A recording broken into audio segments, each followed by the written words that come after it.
Today on Broward Teen News, we're going to take a look at how people have been enjoying the past few months and find some new and exciting spots to visit this summer break. Stay tuned so that we can visit Pembroke Pines' annual community event, Taste of Pines. Learn about a new ice cream shop with a bit of a surprise up their sleeve. See what a religious community in Broward did to serve the less fortunate in other countries. And much more.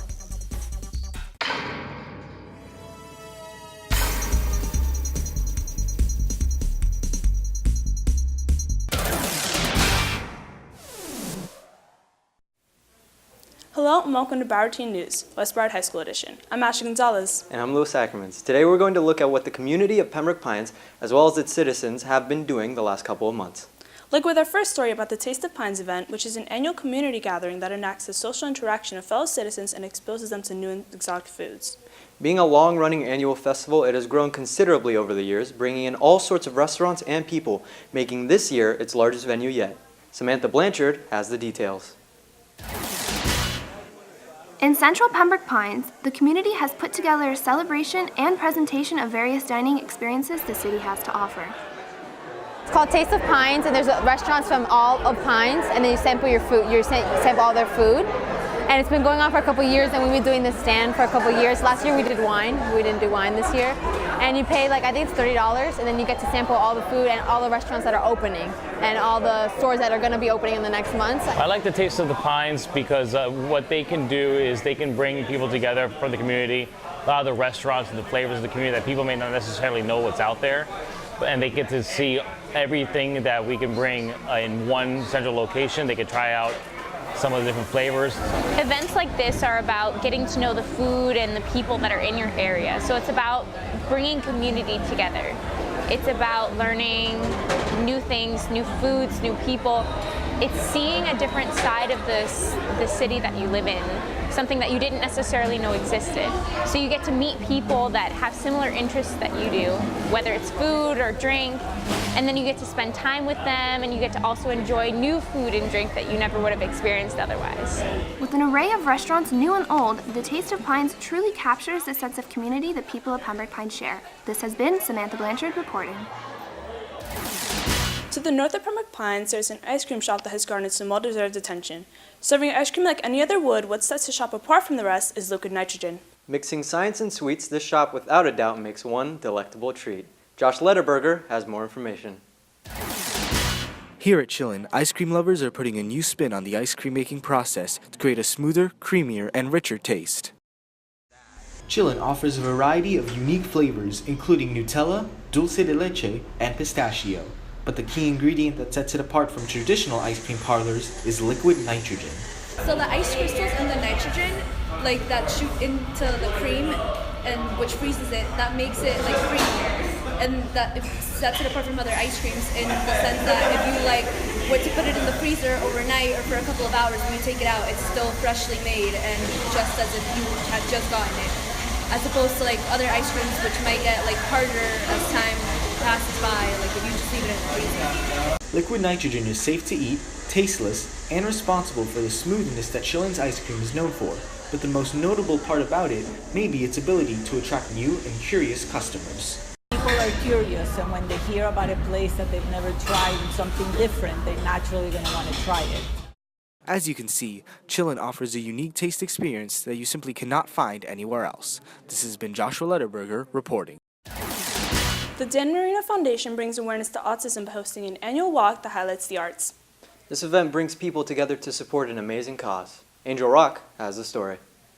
At the 7th annual Dan Marino Walkabout Autism, the community has gathered to generate awareness and create unforgettable memories. Young and Art Museum supports the Walkabout Autism because it's important that we serve our community of all children, of all needs. We're all hands-on family art museum. It's important that we are accessible to all, especially through the arts. So we want to be able to bring awareness to autism and see that art is a great way to help in different needs.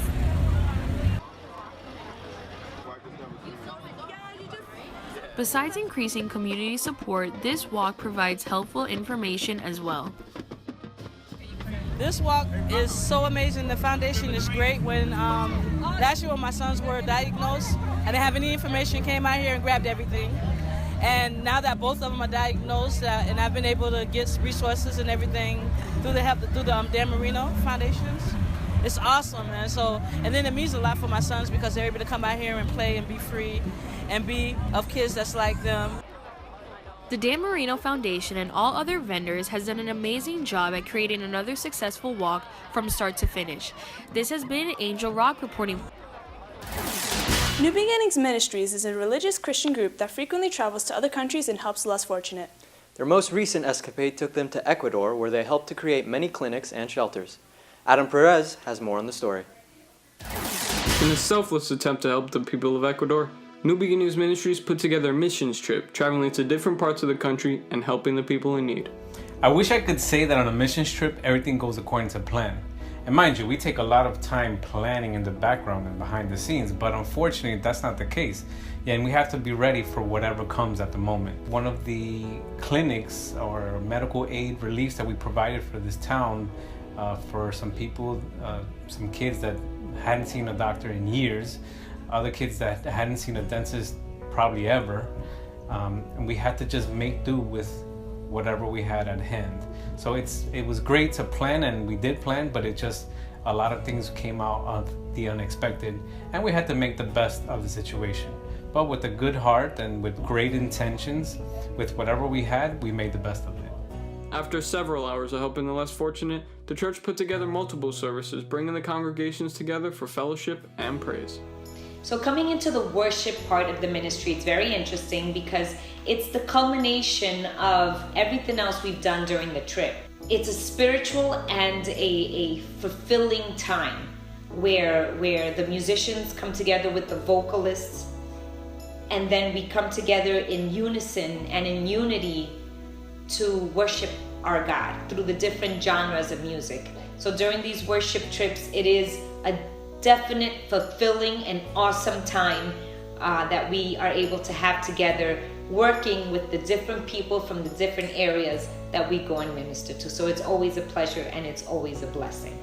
You know, every mission trip is encouraging and motivating and awesome, but at the end of the day, there's also a lot of obstacles. One of the main obstacles we had is that on our trip to a city that's called Empalme, one of our tires blew up. And you would say, okay, it's not a big deal, you change the tire, but we didn't have our tools, we didn't have anything to change the tires, and to be honest with you, God made a way. And to be able to be part of that, you know, it showed us how great that night was, how much God was involved in the mix, but also how much adversity wanted to come against us.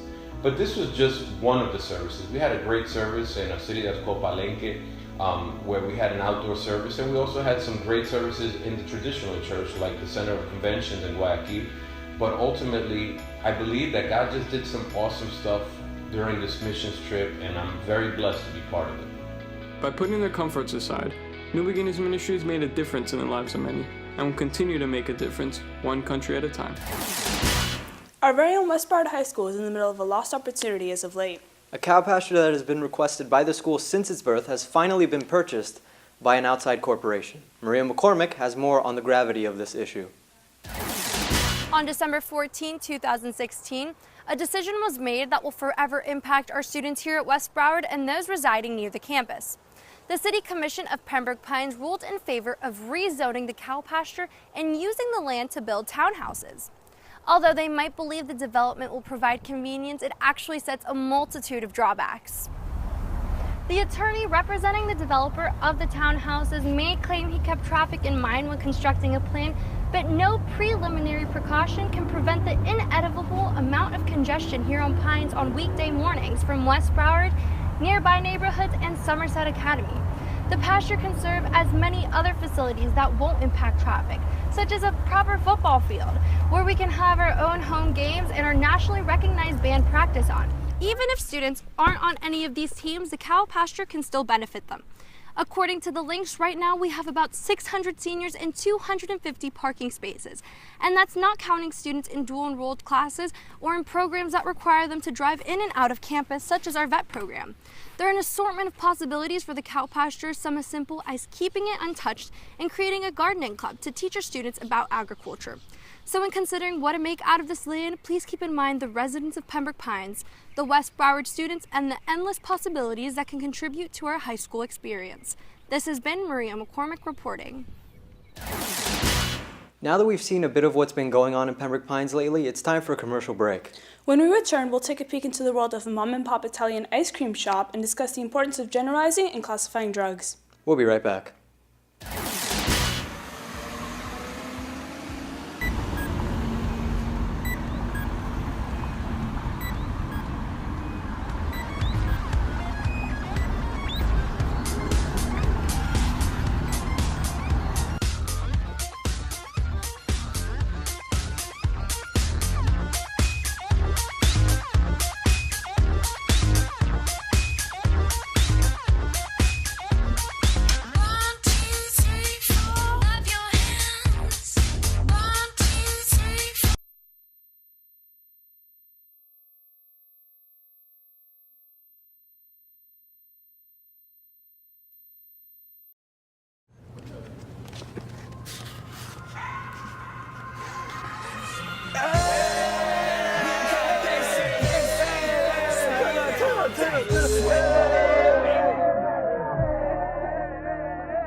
What is this? I found it. You found what?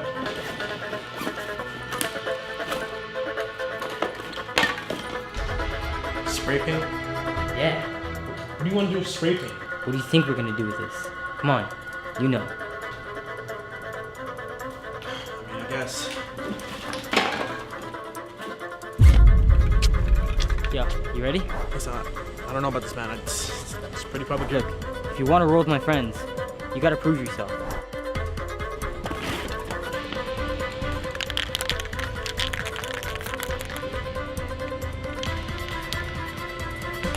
Here, let me get this on camera.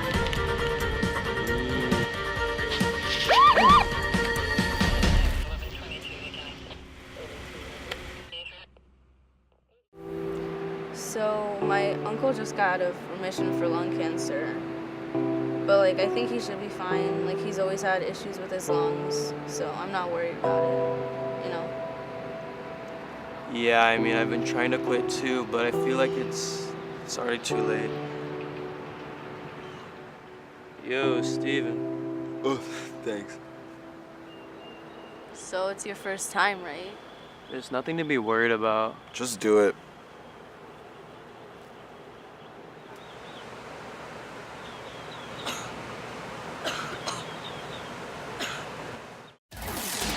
Cheerleaders at Broward Elite work hard to succeed.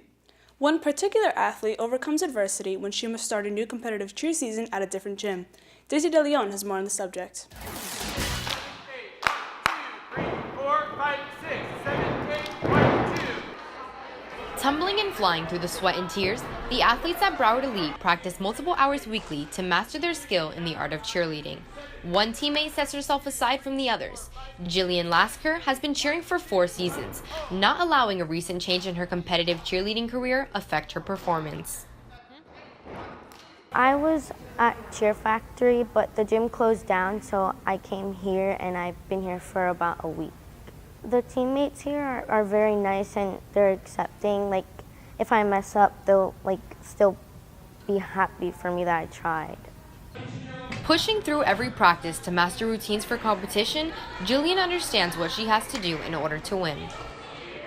In cheerleading, we usually have mandatory practices, and then you're able to work on your own at classes and stuff. But I usually cheer every day, either if it's at my house or in the gym. We prepare for competition we learn everything, and then it's just repeat, and practice what we've learned already, or critique it. Jillian proves that with hard work and dedication, success is guaranteed. I've competed about 8 competitions each season for 3 seasons, and we've won almost all of them except for like 2 or 3. Jillian continues to outdo herself alongside her teammates for as long as she possibly can. For Bobcat Broadcast, I'm Daisy DeLeon. Speech and debate allows students to speak up about topics that they support. At this yearly tournament, attendees use their skills to stand up for what they believe in. Isabel McCann has a story. They have 7 minutes to give you a speech. They should use sources and it should be organized. When it comes to taking a stance on world issues, the youth are often overlooked. However, at Everglades High School's speech and debate tournament, students are given a chance to speak their minds and educate each other. I coach speech and debate for many reasons. One, I love the fact that I am able to give students a voice. In society, oftentimes, we are told that teenagers don't have the right to speak up. So I do Lincoln Douglas debate, which is a debate focused around ethics and real-world issues and like the way that intersects with philosophy and the way we interact with everyone around us. Once students gain this new knowledge and awareness, they're able to share it with their peers. I compete in interpretation, which is basically taking pieces from books and pieces of literature and performing them for an audience. People have gone into depth about depression and eating disorders and family neglect and abuse, which they don't really talk about in society because they're afraid of retaliation. But in a space like this, they're allowed to speak about it and they're allowed to put their own spin on it without having to fear of what others think. So it gives us a sense of responsibility because now we're gaining confidence and we're more aware of what's going on, so we have better knowledge about it. So when we're taking our stance, we're able to put the best foot forward in order to not only win the debate, but create a sense of, okay, this is my belief, this is how I'm going to defend it, and this is what I'm going to do to help change the world. Participants at this tournament prove that for the best future, it is essential that future generations are taught how to speak out and be heard. This has been Isabel McCann reporting. In school, students learn about the dangers of drugs and alcohol. However, the separation of drugs from alcohol is something heavily ingrained in our society. Although being a legitimate drug, many people continue to emphasize the difference between drugs and alcohol, making it seem as though alcohol is less dangerous than other drugs. Louis Ackermans has more on the topic. When we talk about illicit substances, the phrase drugs and alcohol gets thrown around a lot. But notice how alcohol is separate. Why is that? A quick Google search defines a drug as a medicine or other substance which has a physiological effect when ingested or otherwise introduced into the body. Under that definition and many more, alcohol is clearly a drug. However, our government refuses to define it as such.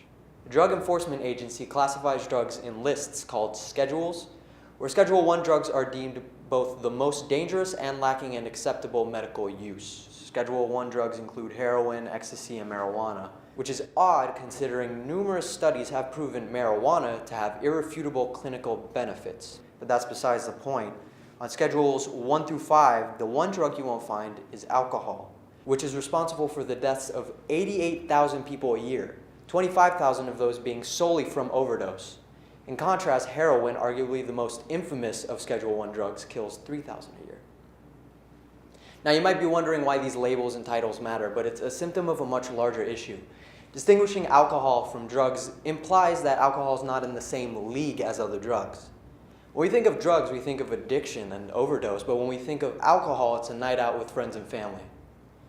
When I received education on drug abuse in school, alcohol was brought up. However, we were only told not to drink underage or drive under the influence. We weren't properly educated on the lethality and danger of alcohol itself. Look, I'm not saying that you shouldn't drink or that you're bad if you do. I'm just saying that we need to acknowledge and respect the dangers brought about by alcohol as if it were any other drug. Maybe saying please drink responsibly just isn't enough. Well, I think that's it from us here at West Broward. I'm Louis Ackermans. And I'm Ashley Gonzalez. If you want to see stories like these and more, make sure you like our Broward Teen News Facebook page. We'll see you next time.